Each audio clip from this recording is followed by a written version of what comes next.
share in Fred's work in progress. I say work in progress, but Fred being Fred, it's pretty much a sort of finished product.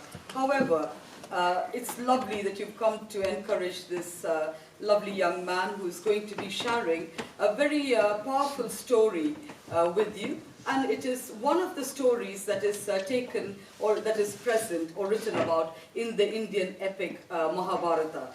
The Mahabharata obviously spans decades, and this is just one very, very small sub-story in the entire epic. And it tells about a young tribal man called Ekalavya. His actual name was Pradyumna, but he was called Ekalavya because Eka means one and Lavya means to focus. Because his focus was single-minded, he was called Ekalavya. And it's quite a remarkable story.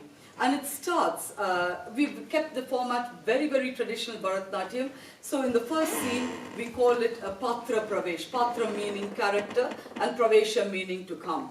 So it is the entry of the character, and it tells us something about the personality of the character. And in this case, Ekalavya's character is a young man who's full of life, little bit cheeky, eye for the girls, etc. And he, in his sort of wandering through the forest, comes across a clearing where there appear to be some lessons taking place. And Ekalavya has never seen archery. It is a completely new concept to him. And he sees these young men who are very strong, shooting these bows and arrows. He thinks, wow, I would like to learn that. It looks absolutely amazing. In the same way that many of us would have thought, when you hear somebody playing an instrument or dancing, you think, I'll give that a go.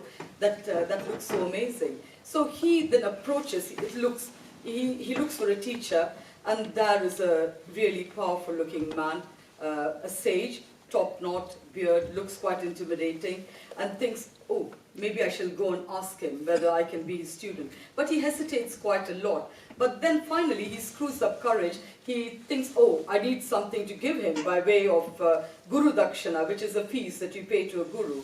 And of course, being a young tribal man, he doesn't have any money. And he thinks, okay, I'll offer some fruits and flowers from the forest. So he gathers them up, approaches the great man, and he says, I've seen you teaching the young princes this sort of very amazing martial art. Please, will you accept me as your student? And Dronacharya, that's the name of the teacher, looks very bemused, and he says, are you a king? And Ekalavya says, a king? No, I'm not. I don't have any crowns. And he said, well, do you have any money? And he says, no, I don't have any money. I live in the forest. And he says, can you read and can you write?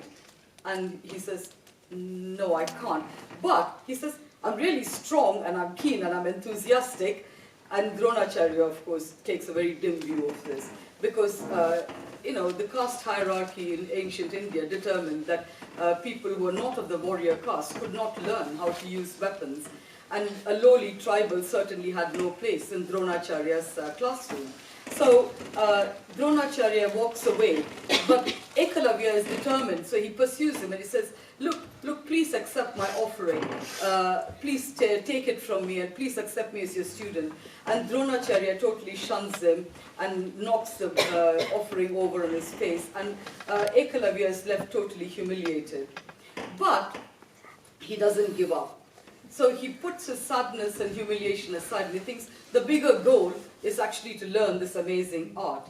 So he thinks, if Dronacharya won't be my teacher in the flesh, I'm going to make a little impression of Dronacharya. So he proceeds to make a little bust of the great guru out of clay, and he says, I'll worship this, and under his supervision I will practice archery. And of course he doesn't have any materials either, so he breaks off some branches in the trees to fashion his bow, he sharpens some sticks to make his arrows, and he practices day and night, and he becomes so good that when Ekalavya said, this is the legend, it says that when Ekalavya shot an animal, the animal was actually unharmed. So light and accurate was his touch that the arrow would find its mark, but when the arrow was taken away, the animal would run away completely unharmed.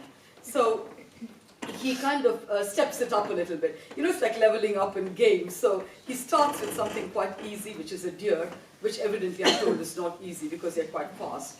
And then he moves on to a snake, which obviously moves even faster. And then he moves on to birds.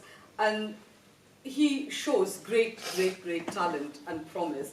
And Dronacharya watches him one day in the forest, and he says, goodness, he approaches Ekalavya and says, who taught you? You know, how are you so good? And he says, Master, why? You taught me.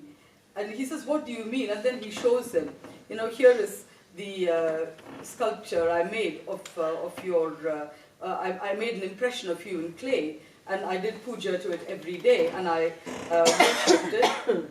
And I used to practice in front of it, and I just became really good. And I practiced for many days and nights without sleep, which is quite a remarkable thing for a young man.